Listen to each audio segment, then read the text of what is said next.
Sir आगे निकल गए थे, कट से वो मुड़ गए हैं। बात हुई अभी टेलीफोन बात हुई क्या? बात हुई है सर। अच्छा सब ठीक है। तो कहाँ गए, कहाँ है? पहुंच ही रहे हैं, बस वो एक्चुअली कट नहीं था तो रोड से मुड़ के आए, थोड़ा आगे निकल गए, छोटी रोड थी अंदर आने की। No, no, where is he? Find out, no, where he is. Is he here 5 minutes? Don't tell me 2 minutes. Is it 5 minutes, 10 minutes? What is it? हर एक के लिए किसी को पूछो 2 मिनट का रास्ता है। मैंने हमेशा हमारे देश में किसी से समय कितना लगेगा मत पूछो, वो हमेशा बोलेगा 2 मिनट 5 मिनट का रास्ता। और किसी से डायरेक्शन मत पूछो, सीधा जाके राइट ले लीजिएगा, उधर लेफ्ट होगा, सीधा जाके राइट।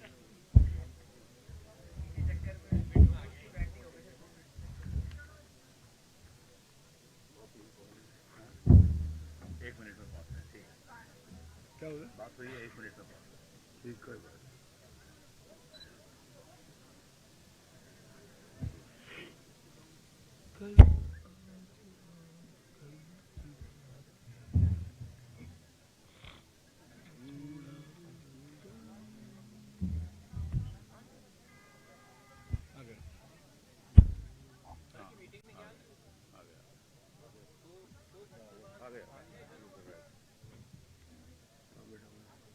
वो रंधावा जी के बगल में। नमस्कार दोतासरा जी।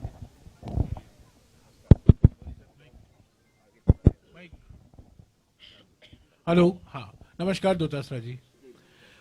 मुख्यमंत्री जी, रंधावा जी, दोतासरा जी, साथियों, आज 16 दिन के बाद भारत जोड़ो यात्रा का आखिरी दिन है राजस्थान में, और यहाँ 16 दिन में से 2 दिन विश्राम के दिन हुए हैं और करीब 485 किलोमीटर कवर हुआ है 6 जिलों में: झालावाड़, सवाई माधोपुर, कोटा, बूंदी, दौसा और अलवर।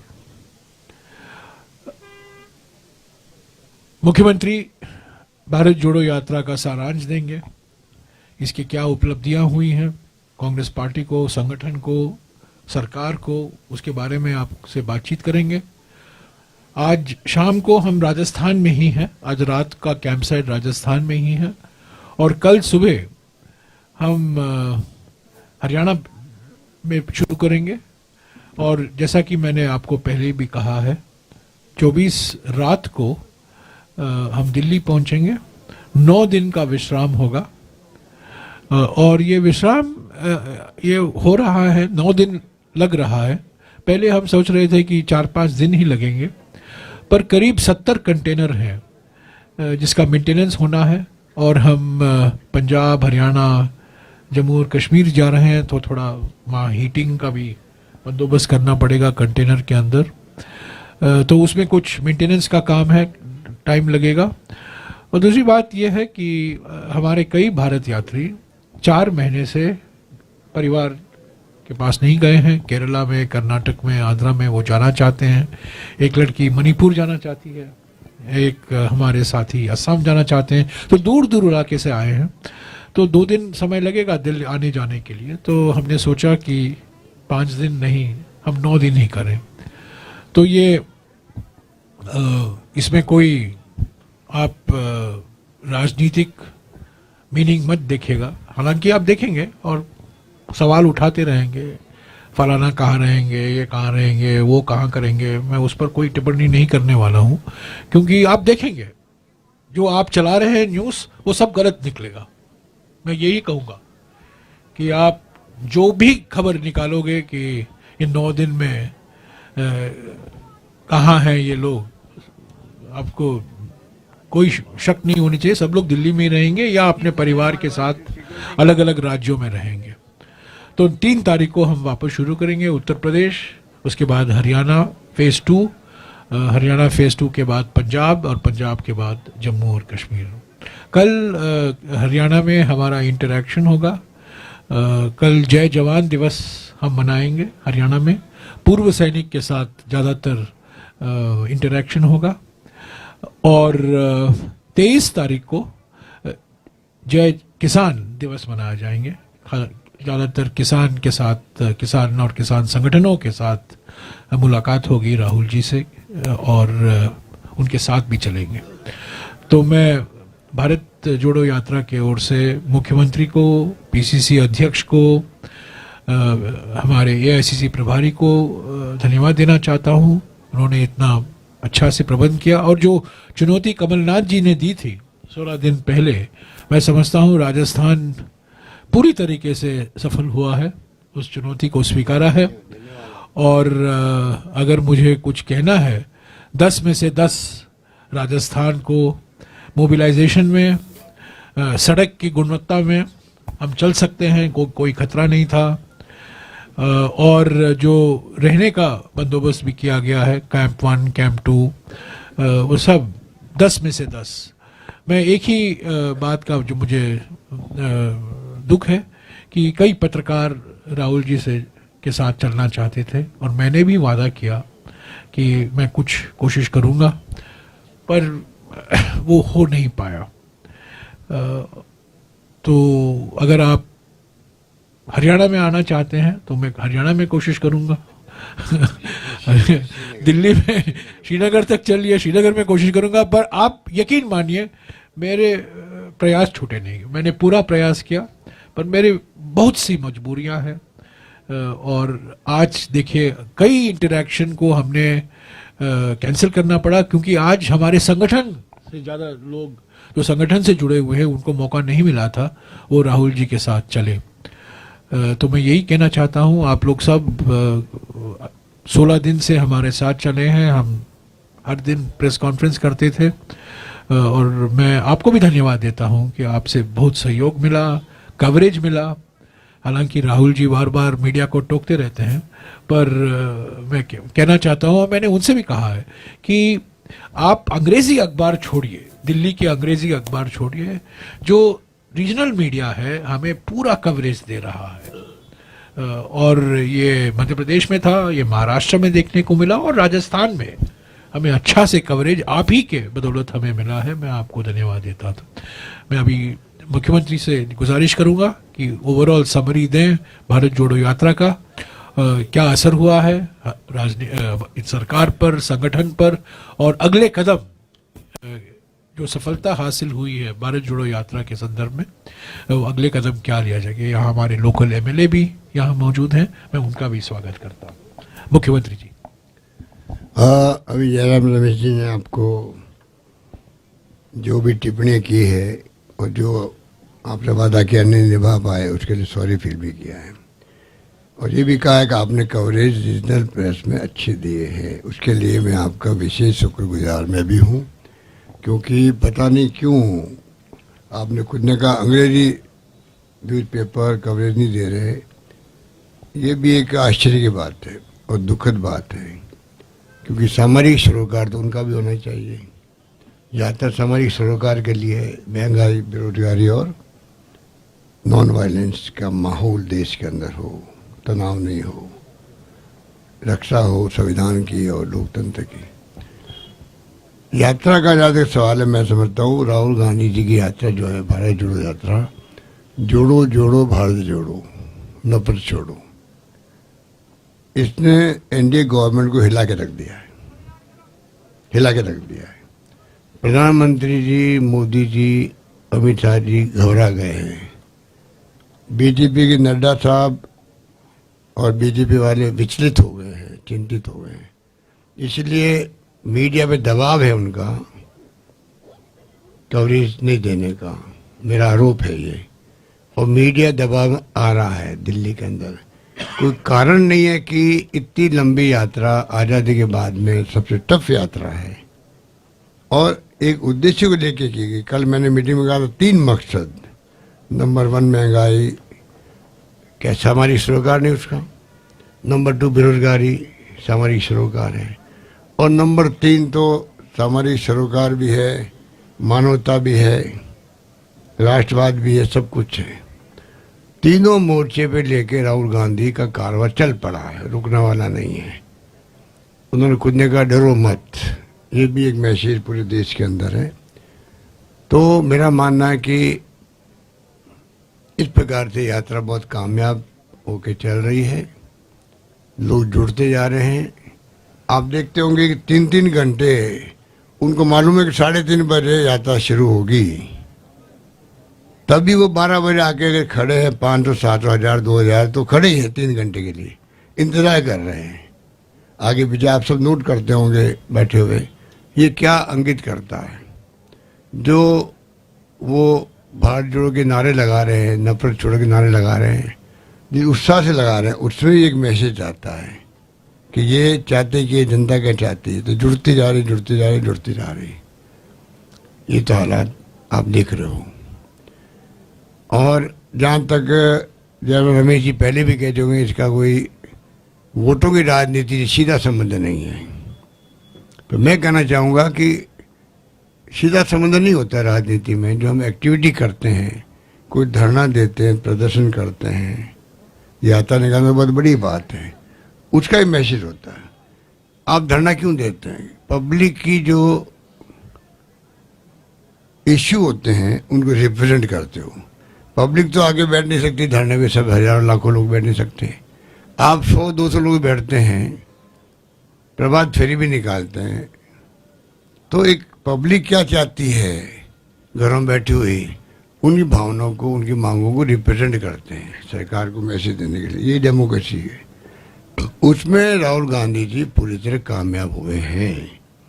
मैं उनको, यात्रा हमारे राजस्थान का अंतिम दिन है, कल सुबह हम हैंडओवर करेंगे, तो आगे की यात्रा के लिए राजस्थान की प्रदेश कांग्रेस कमेटी अध्यक्ष बैठे हैं। हम लोग सब मिलकर उनको बधाई भी देते हैं और शुभकामनाएं देते हैं आगे की यात्रा के लिए भी। और इतना भी कहना चाहूँगा कि राजस्थान के अंदर इसका बड़ा इम्पैक्ट पड़ा है। जैसलमेर, बाड़मेर लगा के धौलपुर हो, झालावाड़ हो, जो हमारे बॉर्डर डिस्ट्रिक्ट है, मतलब कोई डिस्ट्रिक्ट ऐसा नहीं हुआ होगा जहाँ के लोग नहीं आए होंगे। इसमें आपको हजारों लोग वो मिलेंगे जिनको एक जो इनकी थीम है उससे प्यार है कि महंगाई कम होनी चाहिए, बेरोजगारी समाप्त होनी चाहिए। और जो राहुल जी का ये नॉन वायलेंस की और जो भावना है, संविधान बचेगा तो देश बचेगा, संविधान बचेगा तो देश बचेगा, कानून का राज रहेगा, हम सब सुरक्षित रहेंगे। कल मैंने भी कहा था कि अब जो है जुडिशरी डर है, जुडिशरी को डर है, इलेक्शन कमीशन ऑफ इंडिया को डर, और ईडी, सीबीआई, इनकम टैक्स वालों को डर है। मतलब ये दबाव में नहीं है खाली, अब डर है। अभी तक हम दबाव की बात करते थे, अब मैं कह रहा हूं कि इन सबको डर लग रहा है। अगर हमने ऊपर का हुक्म नहीं माना तो क्या होगा? ऊपर से हुक्म आते हैं आपको, इलेक्शन जहाँ जहाँ होते हैं उसके पहले जाके कहाँ का छापामारी करनी है, लिस्ट दी जाती है। जो चंदा को देने वाला हो अपनी पार्टियों को, उनको चिन्हित किया जाता है, उनको टाइट किया जाता है, चंदा नहीं मिले इनको। चंदा सिर्फ हमारे पास में आए, बॉन्ड के माध्यम से और किसी भी रूप से। एक तरफा खेल चला देश के अंदर। देश को समझना पड़ेगा, देशवासियों को समझना पड़ेगा। अगर नहीं समझेंगे हम बहुत तकलीफ में आएंगे, क्योंकि डेमोक्रेसी का मजबूत रहना सबसे सर्वोत्तम क्या करना चाहिए, बहुत बड़ी प्रायोरिटी होनी चाहिए देश की, जिसकी रक्षा की है कांग्रेस ने लंबे समय तक शासन कर करके। इसलिए मैं कहना चाहूँगा कि ये जो कुछ भी देख रहे हैं हम लोग, बहुत ही, मैं बार बार कोई पत्रकारों को खुश कर ले नहीं कहता हूँ। मैं आर्टिकल देख रहा हूँ, पढ़ता हूँ, डिस्कशन आते हैं आजकल। वो सत्य हिंदी का आपका एक ऐप बना लगा, वो आशुतोष का, उसी ढंग से और कई ऐप बन गया आजकल। तो रवीश कुमार का ऐप बन गया होगा। मैं देखता हूँ उनमें जो डिस्कशन बैठते हैं, आपके साथी होंगे, इंटेलेक्चुअल होंगे, लेखक होंगे, साहित्यकार होंगे, क्या क्या मतलब लोगों की सोच है, क्या चिंतित थे लोग। कई लोग तो लिखते लिखते थक गए। अब आपके कहाँ तक लिखेंगे इनके बारे में? तो पहले कांग्रेस शासन में क्या था, लोग क्या कहेंगे, उससे शासन कांग्रेस करती थी। जनता क्या सोच रही है हमारे बारे में, मुख्यमंत्री के इस्तीफे, रेल मंत्री का इस्तीफा, लॉ मिनिस्टर का इस्तीफा। अब 7-8 साल में कोई इस्तीफा हुआ है? तो आप सोच सकते हो कितना बड़ा फर्क है सोच के अंदर, कांग्रेस की और इन लोगों की सोच के अंदर। ये सब बातों को हमें पब्लिक को भी बताना पड़ेगा, उस रूप में ये मैं महसूस करता हूँ। जहाँ तक राजस्थान की मैं बात करूँ, मैं कह सकता हूँ ये यात्रा हमारे लिए वरदान साबित हो रही है। नंबर 1, ये यात्रा हमें संदेश दे रही है, हमारी सरकार को भी। हर यात्रा संदेश देती है, चाहे वो किसी पार्टी की हो। अब संदेश हम कैसा लेते हैं पब्लिक इंटरेस्ट के अंदर, वो हमारे ऊपर है। इस यात्रा से हमने संदेश लिया है कि हम अगली बार जो है बजट ला रहे हैं, क्यों नहीं हम लोग, वो इस हमारी सरोकार की बात आती है, महंगाई पर हम ज़्यादा ध्यान दें। जैसे कल मैंने 500 रुपये में सिलेंडर गरीबों को और उज्ज्वला वालों सबको, खाली टैंकियाँ पड़ी हुई है। प्रधानमंत्री जी ने खूब उसको लंबा चौड़ा कैंपेन किया था, और वो इतना महंगा हो गया सिलेंडर, 1040 से ज़्यादा हो गया। आज हमने कहा उन लोगों को हम 500 रुपये में सिलेंडर देंगे। एग्जाम्पल दे रहा हूँ आपको। ऐसे हम कई कदम उठाए हैं, उठाएंगे। आगे बजट में भी कोशिश करेंगे कि महंगाई की मार, आज हमने चिरंजी योजना है, ये भी महंगाई को आप अगर जोड़े हैं तो एक घर में थोड़ी सेविंग हो गई।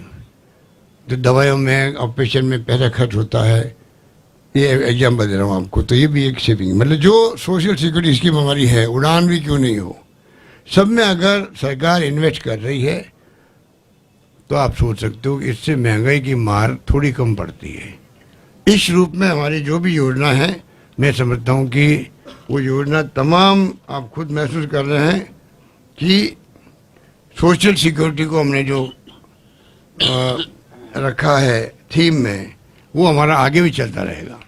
पेंशन दे रहे हैं हम लोग, 1 करोड़ लोगों को दे रहे हैं पेंशन, और आपको आश्चर्य होगा कि 9-10 लाख लोगों को देते हैं। पहले मेरे को अंदाजा 20-25 लाख को देते होंगे। 200 रुपये केंद्र सरकार दे रही है। मेरी मांग है केंद्र सरकार से, तो राहुल गांधी जी ने अगर बोले 5 पॉइंट, चिरंजी योजना का और इंदिरा गांधी रोजगार योजना शहरों के अंदर, और उड़ान महिलाओं के लिए, पुरानी पेंशन, 5 पॉइंट जो है, मैं चाहूँगा कि प्राइम मिनिस्टर साहब को चाहिए कि मोदी जी को, कि राहुल गांधी जी ने जो फीडबैक मिला उनको, ये ऐसा नहीं बोले, वो हमारे कहने से नहीं बोले, मैं आपको कह सकता हूँ, उनकी जो प्रकृति में जानता हूँ, ये सब जानते हैं। वो ऐसा नहीं कि हमने कह दिया आप बोल रहे हो हमारे लिए कि हमने बहुत अच्छा काम किया, वो नहीं मानने वाले। उन्होंने जो यात्रा की है 2000 किलोमीटर ज़्यादा की, जो फीडबैक आया जनता ने उनको, उसके आधार पर कल उन्होंने अपनी बात कही है। तो क्यों नहीं डेमोक्रेसी के अंदर प्रधानमंत्री मोदी जी राहुल गांधी की यात्रा का फीडबैक जो उन्होंने कल दिया है, हमारी योजना महात्मा गांधी इंग्लिश स्कूल की बात करी। आप कल्पना कीजिए, मैं खुद इंग्लिश के खिलाफ रहा हूँ बचपन से ही, इसलिए हम सीख नहीं पाए इंग्लिश को।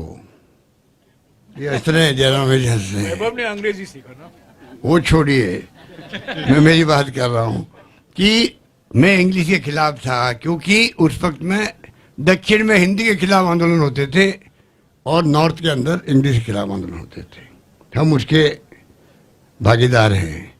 40-50 साल में देखा कि वास्तव में कल राहुल गांधी जी ने जो एक्सप्लेन किया, अंतर्राष्ट्रीय जगत में अगर आपको दखल करनी है तो आपको इंग्लिश सीखनी पड़ेगी।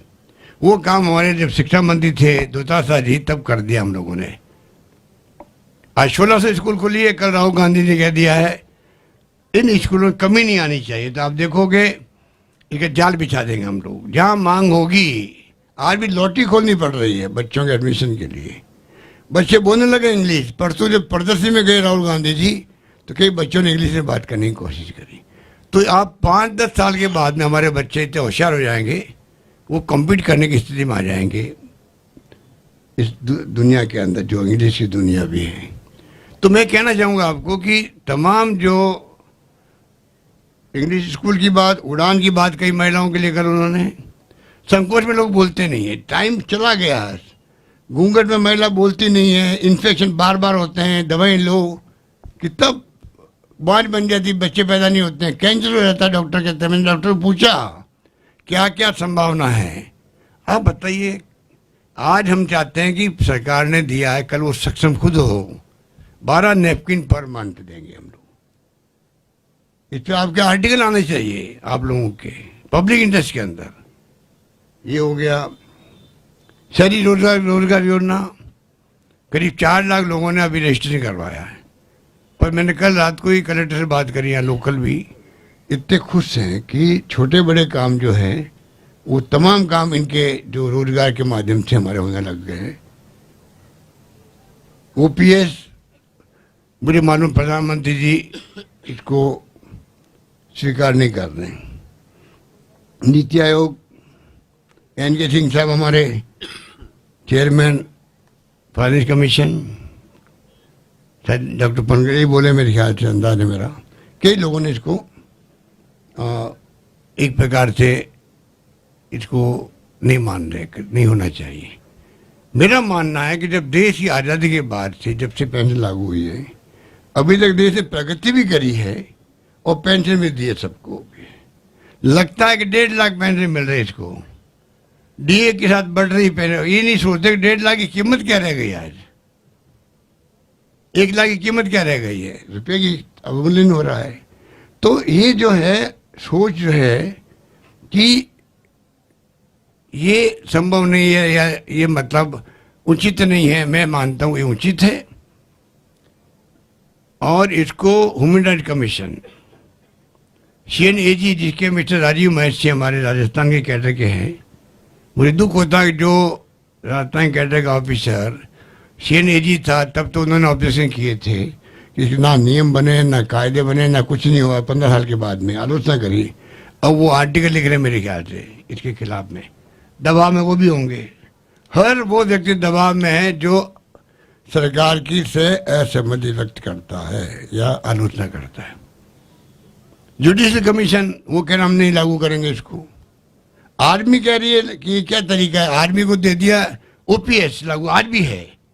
और पैरामिलिट्री फोर्सेज जो है, BSF है, ITBP जो भी है, वो तमाम में आपने एनपीएस कर दिया, वो भी भेदभाव किया आपने।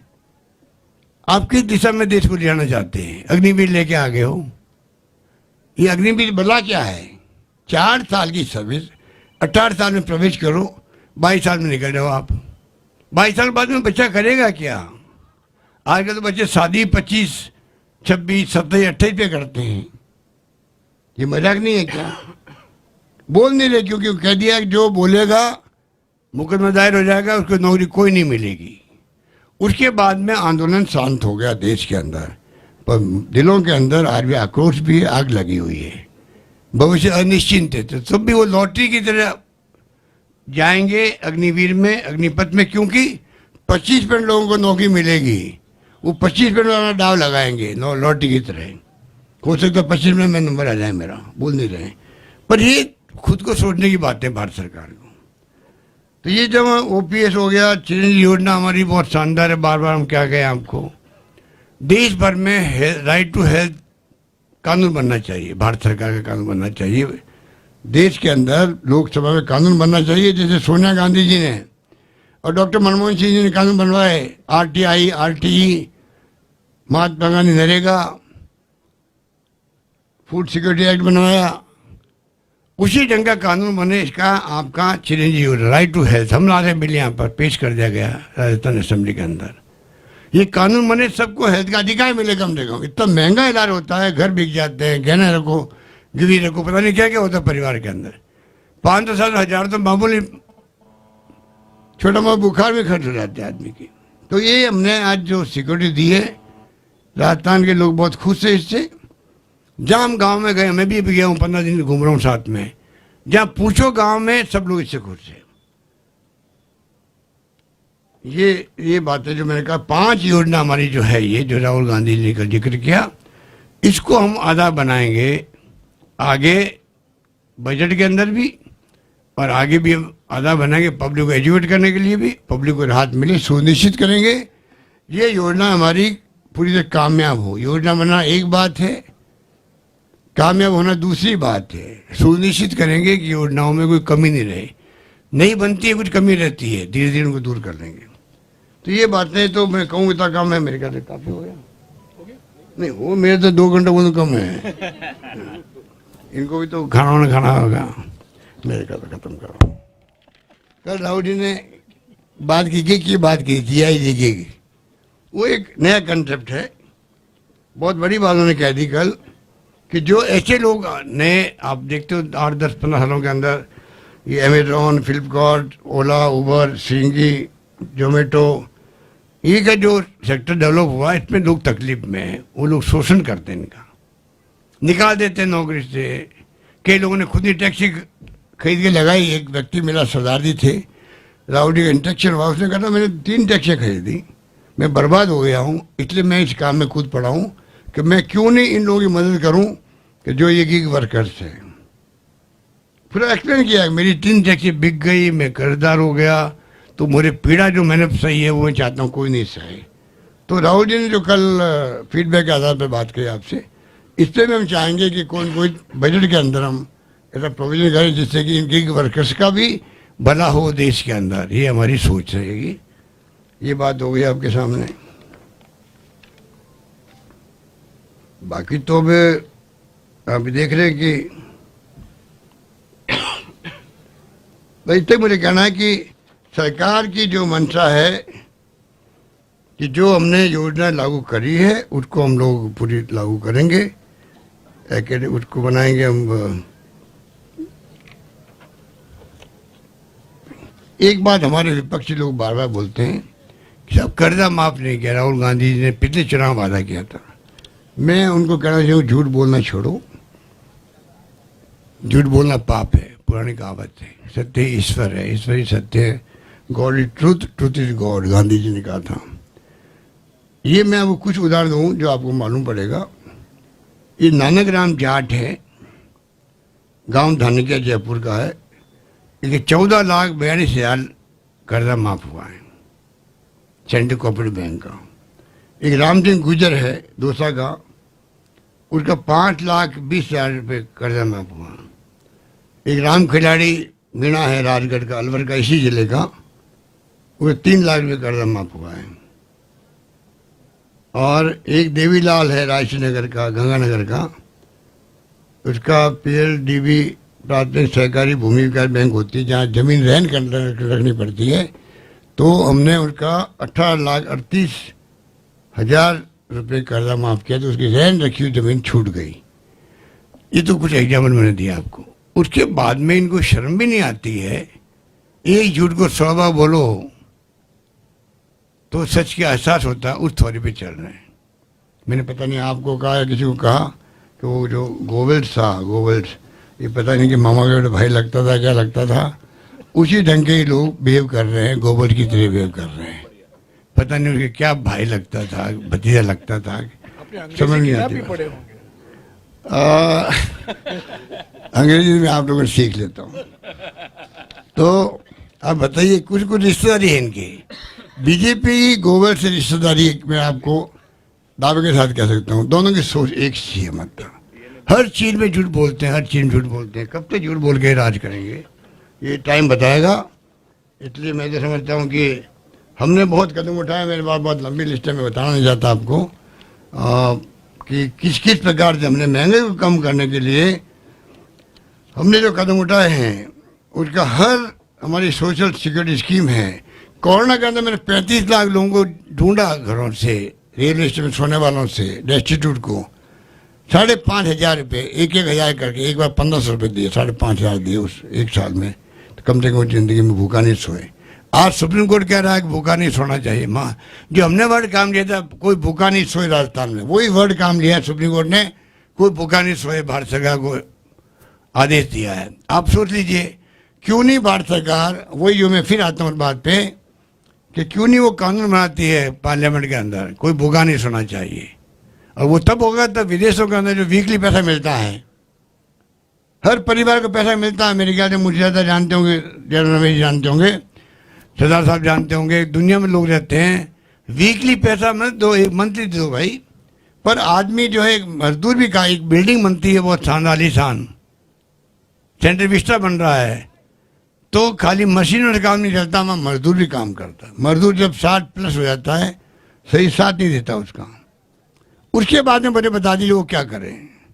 घर की परिस्थिति अलग अलग होती है, बाप बेटों की या पोतों की जो भी है, आदमी को सिक्योरिटी नहीं मिलनी चाहिए क्या?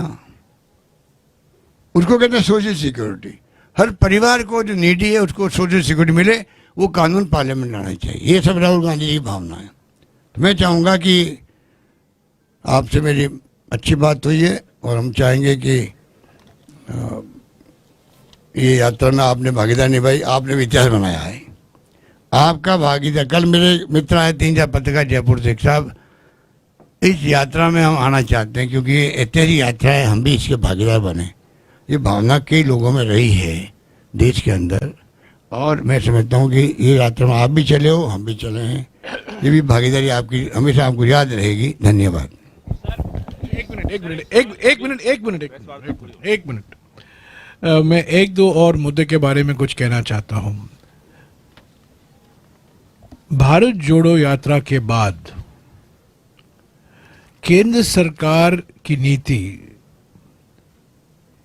ईस्टर्न राजस्थान कैनाल प्रोजेक्ट पर बदली है। भारत जोड़ो यात्रा का असर सीधा देखने को मिल रहा है। जैसा कि मैंने आपको पहले भी कहा था, कई बार संसद में सवाल उठाए गए हैं कि पूर्वी राजस्थान कैनाल प्रोजेक्ट के लिए राष्ट्रीय प्रोजेक्ट का दर्जा देना जरूरी है, जिसका मायने यह है कि 90% खर्चा केंद्र सरकार की ओर से आएगा। जल शक्ति मंत्री ने इस पर कुछ नहीं कहा, मौन रहे और कुछ ना कुछ सवाल उठाते थे। हालांकि प्रधानमंत्री ने 2 बार जयपुर में और अजमेर में यह आश्वासन दिया था कि ERCP जो पूर्वी राजस्थान के 13 जिले के लिए फायदेमंद होगा, वो लागू होगा, वो नेशनल प्रोजेक्ट घोषित किया जाएगा। पर उन्होंने नहीं किया। प्रस्ताव गया यहां से, योजना बनी, ये 90-10 पर अटका हुआ था। भारत जोड़ो यात्रा के बाद एक बयान आया है केंद्र सरकार की ओर से कि हम सोच सकते हैं 75-25 फॉर्मूला सोच सकते हैं। यह भारत जोड़ो यात्रा का सीधा असर है। और दूसरी बात, राज्य सरकार ने उसके लिए 9,000 करोड़ रुपए का प्रावधान भी किया था। मैं समझता हूं कि केंद्र सरकार घबराई गई कि अगर वो इस मामले में कुछ नहीं करेगी सकारात्मक तरीके से, उनकी कड़ी आलोचना होगी, खास तौर से पूर्वी राजस्थान में। तो ये एक महत्वपूर्ण उपलब्धि है भारत जोड़ो यात्रा का।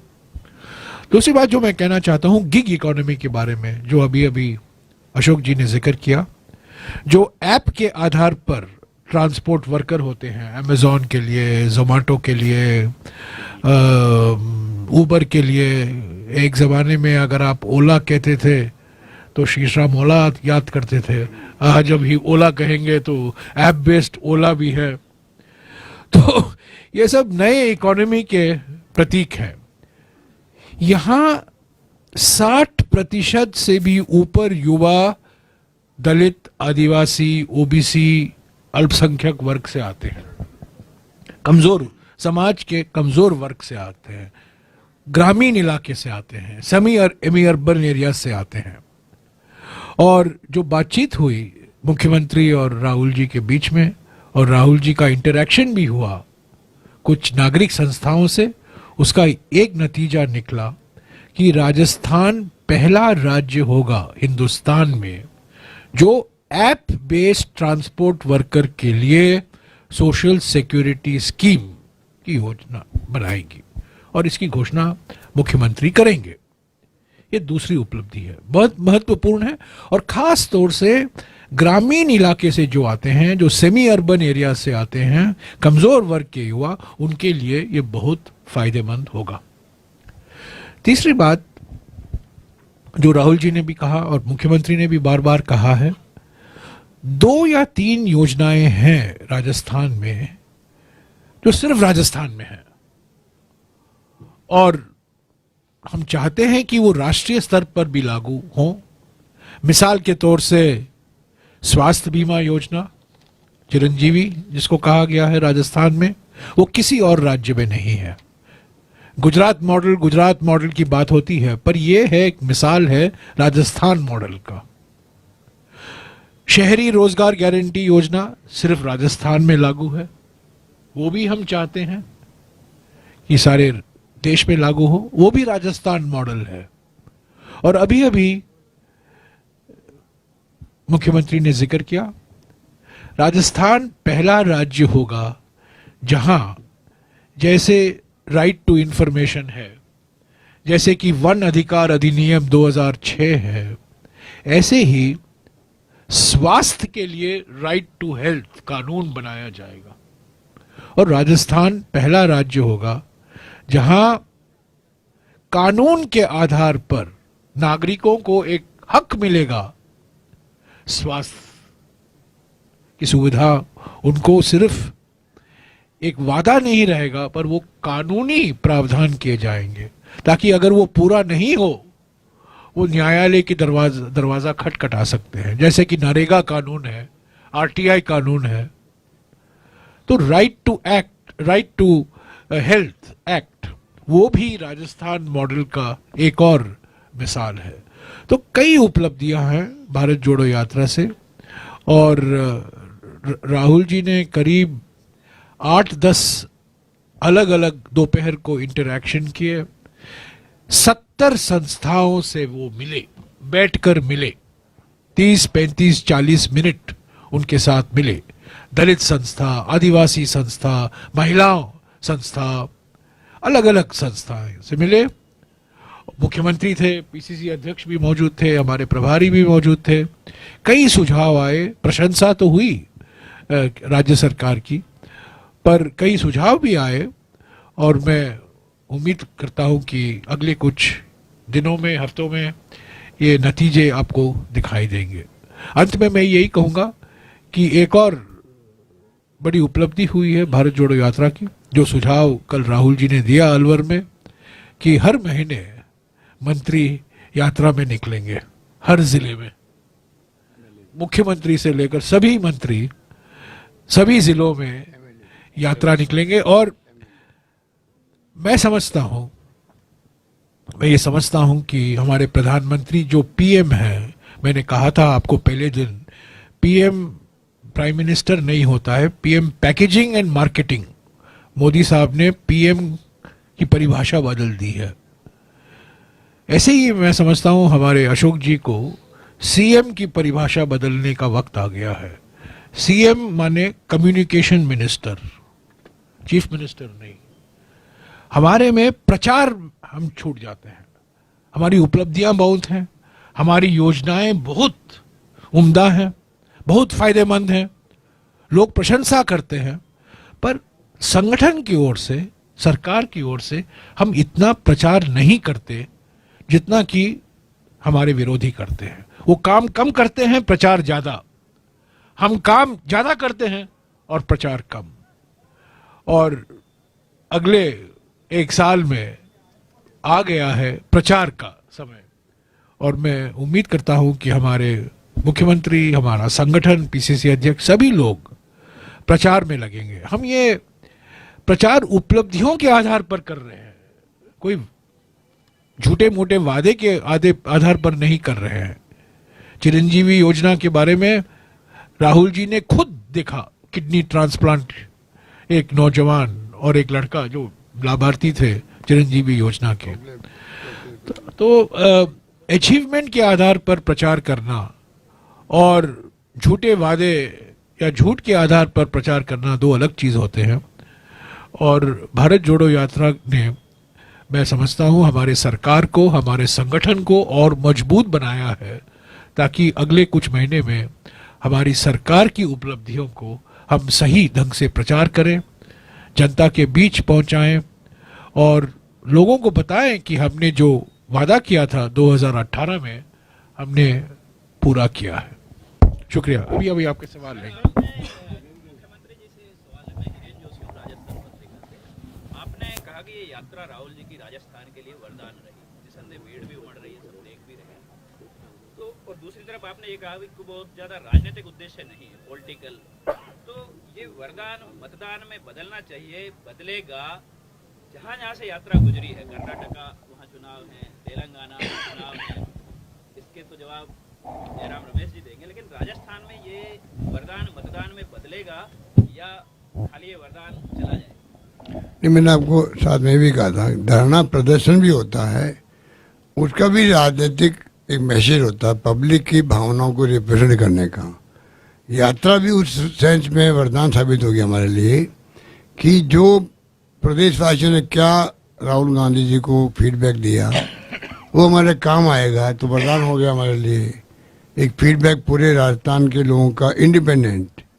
अगर मैं किसी बात करूँ भाई हिसाब में हो सकता पार्टी के आदमी हो, एक राहुल गांधी जी यात्रा में चल रहे हैं, उसमें एक्टिविस्ट भी चल रहे हैं, एक्टिविस्ट पूरे कंट्री लेवल के चल रहे हैं, इसके अंदर सोशल वर्कर चल रहे हैं, कई पत्रकार मित्र भी आए हैं, तो जिनको मौका मिला चल लिया साथ में, और इनोसेंट बुला लेते हैं सब, आप देखते होंगे कैसे बुलाते हैं, तो उसको ही फीडबैक मैं समझ अलग तरीके का। इसलिए मैंने कहा ये इनका फीडबैक हमारे लिए वरदान साबित होगा। सोशल सिक्योरिटी की बात हो रही है सर, चुनाव के समय, लोकसभा चुनाव के समय न्याय योजना का प्रचार किया था कांग्रेस पार्टी ने, लागू करने पर जो कांग्रेस शासित राज्य है वहां पर ये योजना बन रही है। वो जो मैनिफेस्टो था कांग्रेस का, उस वक्त में ये बात आप जो बता रहे हो, अभी हम लोग इसके बारे में उसको एग्जामिन करेंगे कि किस लेवल पे हम जा सकते हैं, उसके बाद में आपको बताएंगे कि क्या हो सकता है। एक मिनट, या ये अच्छा लाइन है, आपको प्रधानमंत्री का हवा लग गया है, वरदान और मतदान। तो क्या ये वरदान मतदान में बदलेगा, ये संगठन पर निर्भर करता है, ये ऑटोमेटिक नहीं है। मैं पहले ही कह दूं, ये हमें सोच में रहना कि भारत जोड़ो यात्रा से 2023 के विधानसभा और 2024 के लोकसभा चुनाव के लिए हमारे लिए वरदान होगा, मैं उस विचार का नहीं हूं।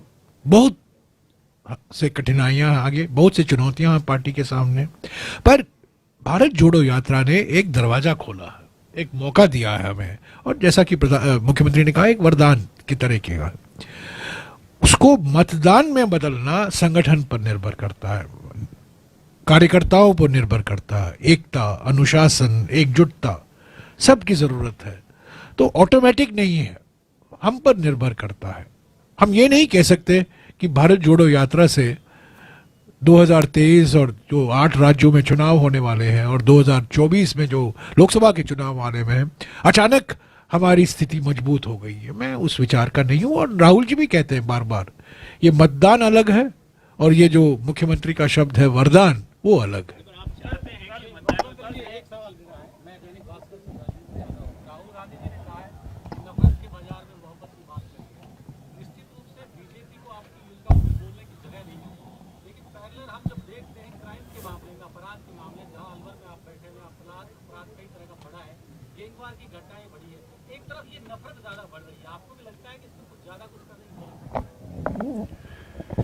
देखिए, नफरत का जो माहौल देश में है, तनाव का माहौल है, वो एक अलग मुद्दा है पूरे देश के लिए। आप देख रहे हो कि आज लोग सब टेलीफोन पे बात करते हुए चमकते हैं, वे फेस टाइम पे बात करो। मतलब एक प्रकार से मैं कह सकता हूँ कि अधिकांश लोग जो है वो मैं सुनता हूँ फेस टाइम बात करना पसंद करते हैं। वो क्यों? वो तो एक अलग तरह का हो गया। और आपका मतलब है कि आपने कौन सी बात कही? क्राइम बहुत बड़ा। क्राइम में बताऊँ आपको, मैं तुलना नहीं करना चाहता दूसरे राज्यों से, तुलना करना उचित भी नहीं है, क्योंकि एक क्राइम भी क्यों हो, अन्याय, अत्याचार, उत्पीड़न, नो कॉम्प्रोमाइज मेरी दृष्टि के अंदर। पर 2-3 बातें अभी मैंने PHQ में जब गया था तो मैंने मीडिया वालों से बात करी थी, उसमें अगर आप देखेंगे कि कितने, आप बताइए 156-3 में मुकदमे दर्ज होते थे पहले, महिलाओं के भी, SC ST के भी, कितने कम हो गए। अभी मेरे पास परसेंटेज नहीं है, नगण्य हो गए हैं। नंबर 1, तब 30 में 270 दिन लगते थे, अब 33 दिन लगते मान लीजिए पोस्को के अंदर या SC ST मुकदमे के अंदर। एग्जैक्ट में वो डेट मुझे याद नहीं है। तो इतना कम ज़्यादा मतलब आप समझ 60-70% कम हो गया टाइम, बल्कि ज़्यादा हो गया उससे, बहुत बड़ी बात है। हाँ, सबसे बड़ी बात है कि हमने जो प्रयोग किए दो, एक तो स्वागत कक्ष बनाया थानों के अंदर, स्वागत कक्ष जो हिंदुस्तान में कहीं नहीं है, क्योंकि थानों में आज़ादी के पहले से ऐसा माहौल होता है कि जिसमें आदमी को इज्जत नहीं मिलती थी। कोई जाता तो वो सीधा ही तू कैसे आया हम बात होती थी। अब थानेदार साहब हो या पुलिस वाला, उनको लगे कि मैंने स्वागत कक्ष बनाया हमारे यहाँ, तो मुझे इज्जत तो देनी पड़ेगी। जब तक कोई क्रिमिनल साबित नहीं हो तब तक आप तो मान सम्मान तो दो। पता नहीं वो जो अभियुक्त जो व्यक्ति आया वो जो उसने क्राइम किया ही नहीं है, ये जो फरियादी आया है उसको कम से कम मान सम्मान का अधिकार रखता है। तो ये जो हमने एक तो स्वागत का, दूसरा सबसे बड़ा फैसला किया है FIR कंपल्सरी करने का। ये हिंदुस्तान में कहीं पे नहीं है। FIR कंपल्सरी जिस दिन मैंने की उस दिन आप साथियों को मैंने कहा था PHQ के अंदर, आज से 3-4 साल पहले, सजा बनते ही संख्या बढ़ेगी तो लगे क्राइम बहुत बढ़ गया है, जबकि संख्या इसलिए बढ़ेगी हर FIR को कंपल्सरी किया गया है दर्ज करना। अपना बहुत बड़ा काम वो है।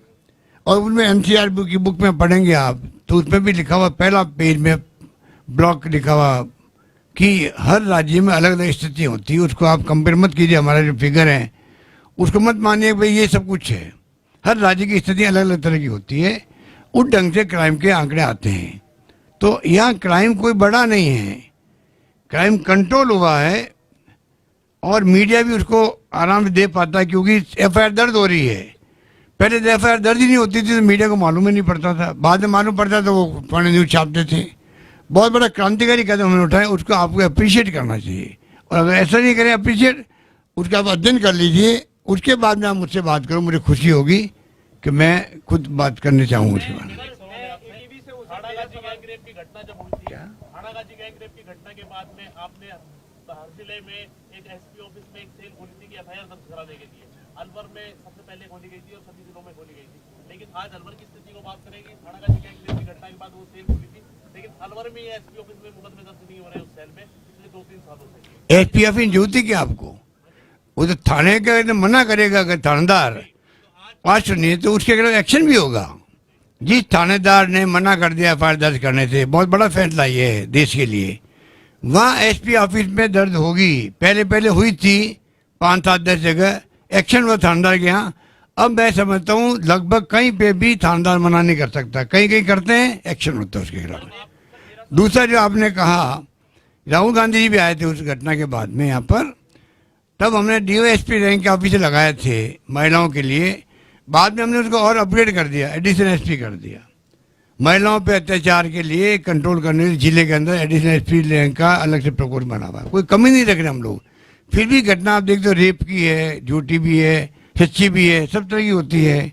तो पुलिस ईमानदारी से, मैं उनको कह सकता हूँ कि ईमानदारी से मैं कहूँ तुम काम करो, ये पब्लिक इंटरेस्ट है, आप लोगों की ड्यूटी है कि आप कैसे लोगों को राहत दिलाएं, ये हमारा फर्ज है।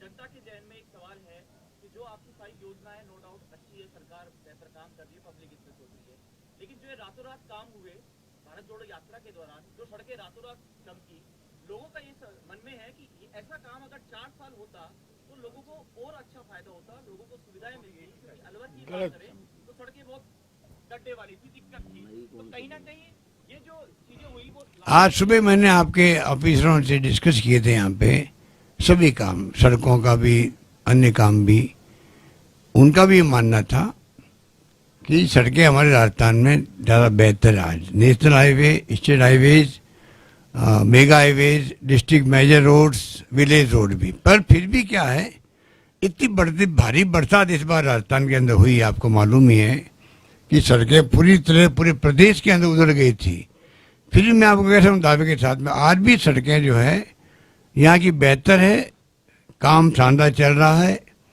हम MLAs के आधार पे भी, बिना MLA के आधार पे भी, बल्कि मैंने कलेक्टरों से मैं मंगाता हूँ, बजट में प्रस्तुत करता हूँ तो 3 सड़कों के नाम मंगाता हूँ मैं कलेक्टर से, जो बिल्कुल भ्रष्ट सड़कें जिले की है, उनको आप भेजिए मेरे पास में। उसमें कोई रिकमेंडेशन की बात नहीं है। किसी क्षेत्र के MLA हो, कांग्रेस का हो, बीजेपी का, कोई हो क्षेत्र का, सड़कें खराब है उनको पहले प्रायोरिटी दीजिए आप, ये मेरी थीम है। उससे हमें बड़ा लाभ मिला है, अधिकांश सड़कें ठीक हो रही है। भारत जोड़ो यात्रा के आप कह रहे हो कि उसके पहले सड़कें अगर काम हुआ है, लेकिन एक्टिवनेस वाली जो बात आपने कही ना कि अब होंगे ना, मेरी बात सुनिए भैया, पूरे रास्ता में एक साथ हो नहीं सकती। घर में कोई शादी ब्याह होता है तो थोड़ा निपे नहीं होती, सफाई नहीं होती घर की क्या। ये हमारे लिए तो एक प्रकार से एक शानदार यात्रा थी जिसमें हमारे मेहमान आ रहे थे, मान लीजिए, तो क्या हमारा फर्ज नहीं है कि हम उस रास्ते पे साफ सफाई रखें? अच्छी बात है ना।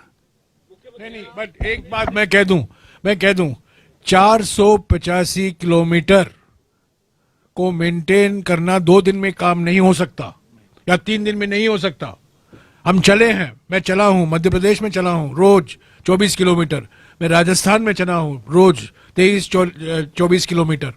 मैं विश्वास के साथ कह सकता हूं कि ये सड़कें भारत जोड़ो यात्रा के ऐलान के पहले से यही थी, हालत में थे। ऐसा नहीं दिखता था कि रातों रात काम हुआ है, यहां वहां सफाई हुआ होगा, पर टार और बिट्यूमेन जो है, खड्डे नहीं दिखाई दिए। मध्य प्रदेश में चलना खतरा था। 6 जिले में हम गए मध्य प्रदेश में, और रोज 17 दिन हम मध्य प्रदेश में थे, रोज खतरा था। राजस्थान की सड़कें बेहतर हैं, और ये मैं समझता हूं इसकी पर काम भारत जोड़ो यात्रा के ऐलान के बाद कि नहीं है, ये पहले से ही ऐसा था। और ये कहना सिर्फ भारत जोड़ो यात्रा की वजह से ये सड़कें अच्छे हैं, ये गलत है।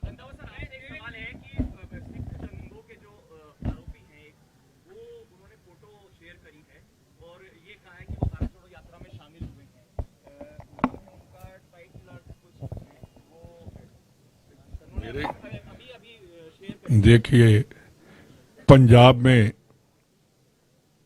ऐसी कोई बात नहीं है, मेरा ख्याल वो यात्रा में शामिल भी नहीं हुए, मैंने तो देखा नहीं जब मैं चल रहा था। जो पंजाब के ऐसे लोग हैं जैसे SFJ है और रेडिकल्स हैं, और आज अकाली दल एक लेकर चले बंदी सिख छोड़ने का, ये सारा इलेक्शन स्टंट है। अकाली दल का आधार खत्म हो गया है। कहाँ उनके 97 MLA थे, आज उनके सिर्फ 3 हैं, तो वो अकाली दल का है और कोई ऐसा नहीं है। मुख्यमंत्री जी, मेरा नाम गुप्ता है, देखता हूं मैं ये जानना चाहता हूं कि भारत जोड़ो यात्रा जो कांग्रेस सरकार है राजस्थान की, जो यात्रा से पूर्व गहलोत बनाम पायलट गुट में टूट रही थी, क्या वो और कोई कहाँ, और कोई यात्रा संबंधित क्वेश्चन? आमतौर पर केंद्रीय बजट के बाद में राज्य सरकारें बजट पेश करती है ताकि केंद्र का जो बजट है उसमें जो योजनाएं उनका लाभ राज्यों को मिले। लेकिन आपने कल घोषणा की है कि मैं अगले महीने यानी जनवरी में बजट पेश करूंगा, तो केंद्र सरकार के बजट की भी कोई तारीख नहीं है। इस बार जल्दी बजट का कोई विशेष कारण नहीं? देखिए, अभी तो मैंने कहा है असेंबली सेशन जल्दी आ सकता है, ठीक है, पहले से चल रहा है, 3-4 महीने से बात चल रही है, क्योंकि लास्ट बजट है ये। हर पॉलिटिकल पार्टी जो है, लास्ट बजट मैंने अनुभव किया है कि सबको लगता है कि हम अपनी अपनी बात जा करके जनता के बीच जाएं, चाहे पक्ष विपक्ष कोई भी हो। तो एक थिंकिंग चल रही है पार्टी के अंदर। अब अल्टीमेटली क्या फैसला होता है आपके पास जल्दी मालूम पड़ेगा। और कोई बात?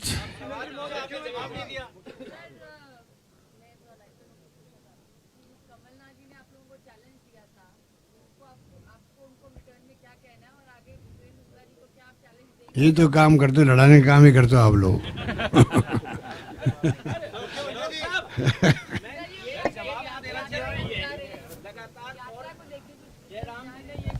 कल दीपेंद्र हुड्डा जी आए थे, हरियाणा की टीम आई थी, लंबी बातचीत हुई, और हरियाणा चाहती है कि वो राजस्थान से भी और उम्दा हो भारत जोड़ो यात्रा।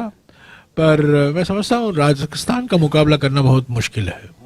जो स्टैंडर्ड राजस्थान ने सेट किया है बहुत ऊंचा है, सड़कों से लेकर हॉस्पिटैलिटी, जो रहने जो बंदोबस्त किए गए हैं, इंटरैक्शन, भारत जोड़ो यात्रा के बारे में जो राहुल जी ने कहा है उसके बारे में, तो राजस्थान जो मैंने कहा 10 में से 10 मिलता है।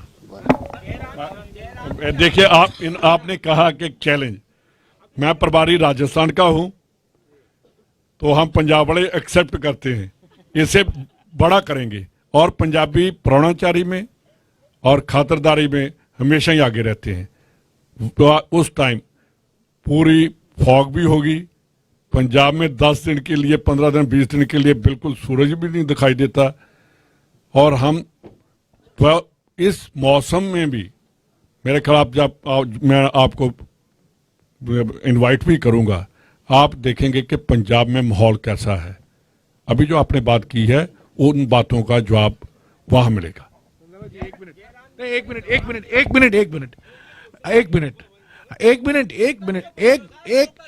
मिनट मैं मौका दूंगा भाई, मुझे बोलने तो दीजिएगा। 1 मिनट सुनिएगा।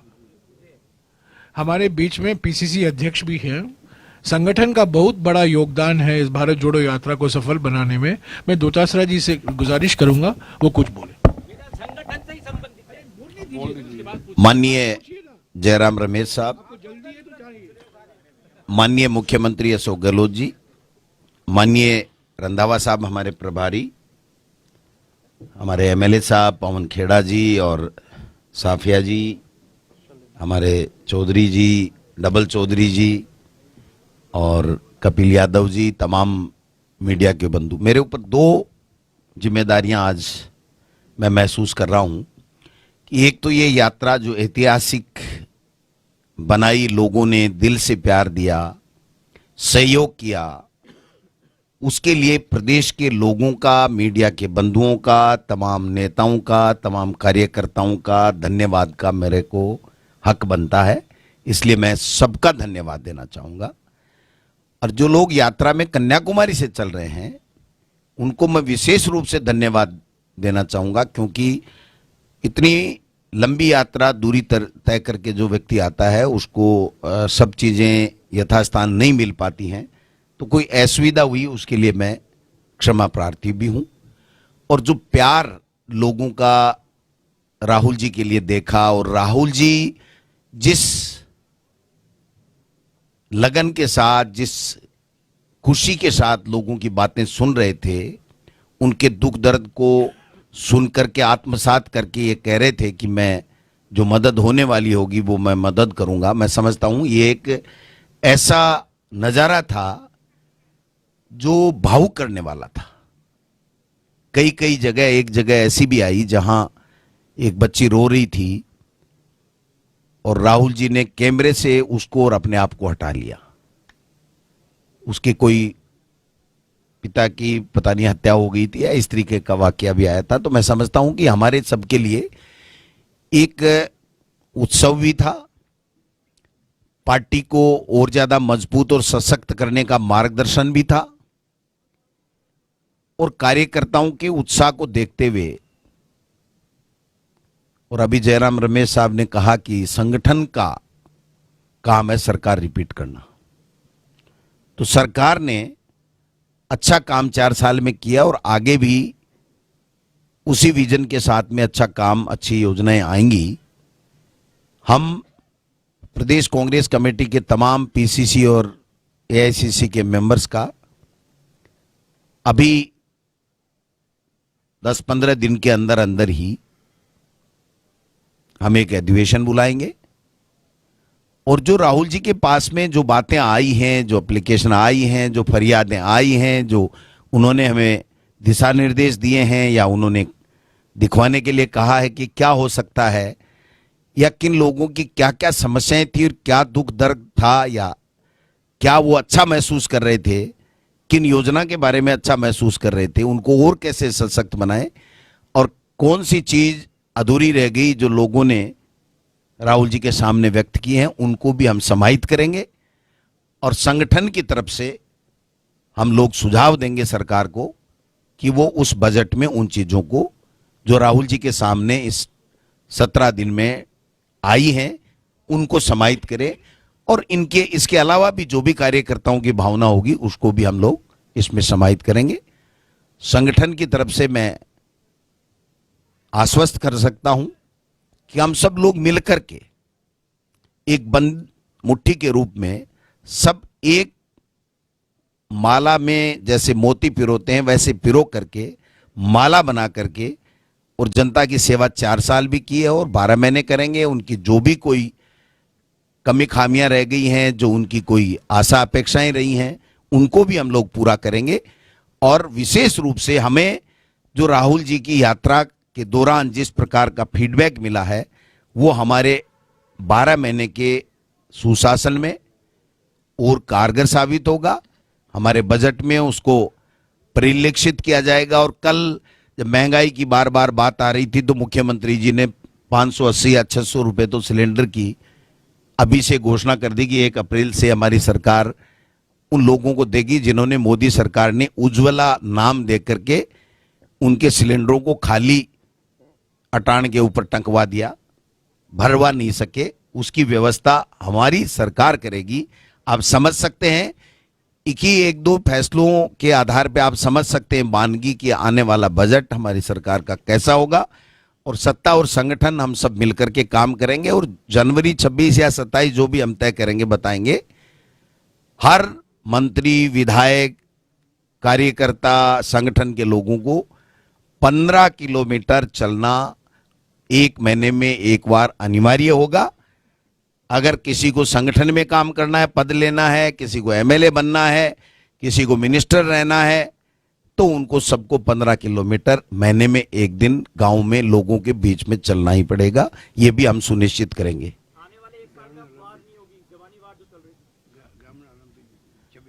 26 जनवरी से ग्रामीण ओलंपिक भी होगा। कहाँ दिख रहा है आपको? कितना प्यार से बातें हो रही हैं। अरे भाई, सत्ता और संगठन में समन्वय है, ऐसा मिलता है क्या कहीं? तो फिर कोई टेंशन नहीं, आप तो मस्त रहो और अच्छी अच्छी योजनाएं हैं उनको लोगों तक पहुंचाने में हमारी मदद करो जिससे लोगों को लाभ मिल सके। आप सब आए, आपका बहुत बहुत धन्यवाद।